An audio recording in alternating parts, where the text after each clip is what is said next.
Hi, my name is Anthony Chow. I'm representing Sega of America, and I'm here to show off NHL 2K4. So we'll go in here and let's pick our guy, Philadelphia, and let's pick the Penguins. So yeah, again, this year, big changes visually. It's going to look it looks drastically different from NHL 2K3 in a really good way. Barring a little bit from NBA 2K3 last year, the team worked on the player faces. The game is developed by Kush Games, by the way, who also makes our college basketball game. The player faces in NHL 2K4 look simply amazing. When you see like Mario Lemieux, or when you see a familiar, like a superstar, they really look like the players in the NHL.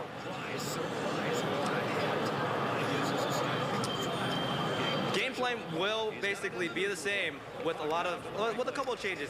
The gameplay was pretty solid last year and was critically acclaimed for being true to the sport. However, many people complained that our goalies were awesome last year. They made remarkable saves, but many people complained that they were too good. They were too superhuman, and that really led to a lot of triple overtime games on online. We went back in the game and we found out, yeah, the consumer was right again. The goalies were way too good. They were just superhuman. So here's an example of the player faces right here. That's Jeremy Roenig, our last year's cover boy, and it's pretty much spot on right there. Getting back to the goalies, though this year we want to make sure that the goalies weren't superhuman.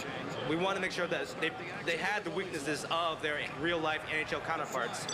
And so it's not necessarily going to be easier to score, but the player will be able to see certain weaknesses and exploit those weaknesses at an early stage of the game. NHL 2K4 will also be playable online for both Xbox and PS2, and both will also support voice chat. NHL 2K4 is coming out for all 2003, so I hope to see you online.